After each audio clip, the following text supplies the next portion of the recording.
Of course, these are very, very difficult times, and everyone is saying that, but I think it's worth repeating. We now have war again in Europe for the first time in 30 years, an unprovoked and unjustified war.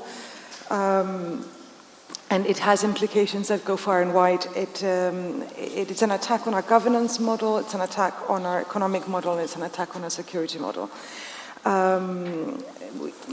It started as a clear attack on the ability or the freedom of states to decide their own fate.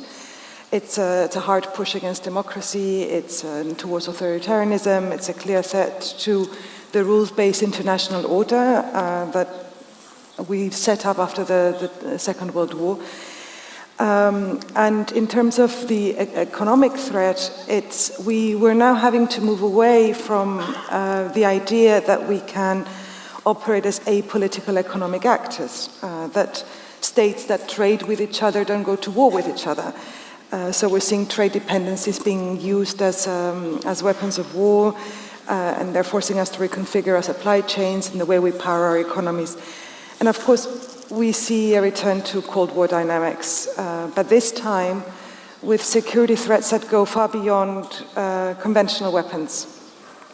We have digital and cyber threats that go directly into our political systems and into our societies. So it is abundantly clear that we need to respond very, very quickly. And when I say we, obviously I'm talking about the European Union, but it's a much bigger coalition of countries that supports liberal democracy, that the rule of law and human rights. And I also do not want to say the West, because this is a global issue, and the coalition that I'm talking about is much broader than the West. So, but I'll speak of who I represent. I'll speak about the Union, how we are responding. Well, the most important aspect of the EU response to the war is its unity. We've recognized the threat to our values. We've acted with unprecedented speed to sanction the Kremlin and to support Ukraine in their incredible defense of their country and of their freedom. We've unanimously adopted sanctions against the Kremlin that have been the most far-reaching ever implemented, and they are cutting deeply into the Kremlin's ability to finance its war.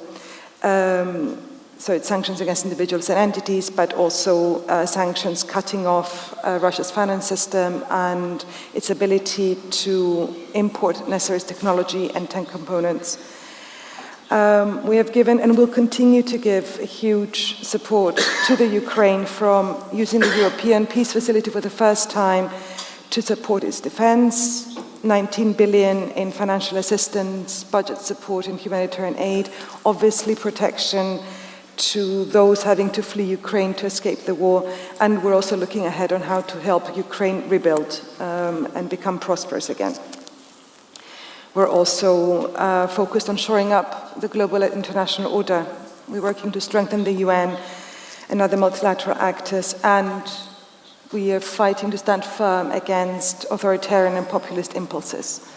There is no easy solution to stability, but instead there is a rule of law. Now, on the economic front, things are obviously difficult. If you remember, there were already concerns about inflation and rising energy prices months before the war. It was a consequence of our exit from the worst of the pandemic. There was an overheated economy and inflationary pressures, but of course the Kremlin's decision to weaponize energy exacerbated the trends. Again, we've acted very fast, remarkably fast for what we usually been able to do. We've ensured that our energy supply is assured, so we found alternative fuel sources. We've made sure that our storage facilities are full ahead of the winter, and we've reduced demand, and we will go further than that. We've been operating for a while now on the assumption that Russian gas will no longer be available, and we are well on our way to not need it.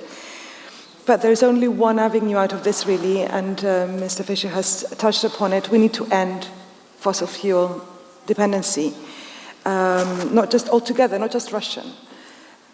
This was already the objective of the Green Deal, and not just because of the dire climate change consequences that we're facing, but also for our economy and our security. And the war has been a powerful accelerant towards the objectives of the Green Deal. We focus on renewable energy sources, on green hydrogen, but also on making the transition as painless as possible for our people.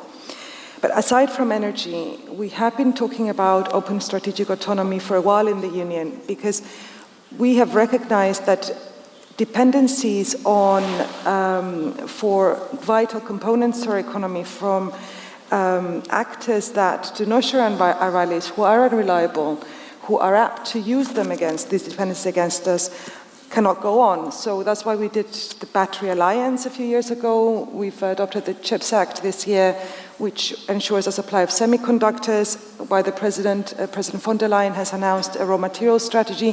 So this is what we talk about open strategic autonomy. This is about reducing dependencies to unreliable partners.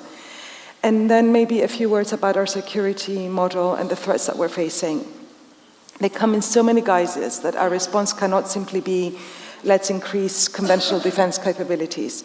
Cybersecurity, disinformation, irregular migration, election interference, all tools used by those who want to destabilize us. And we've put together the strategic compass to help us navigate on the foreign affairs side of things and the security side of things, a strategy to identify those who are like-minded, those with whom we're going to work together, and of course multilateral institutions on how to neutralize these threats. We're acting against propaganda, against illicit financing, against foreign direct investment that is against the national interests, against exports of dual-use goods that can be used to harm us. So I have painted a fairly dire picture of where we are. But I hope I have also shown you that the European Union is clear-sighted and about what needs to be done and unified in its determination to do it. So thank you.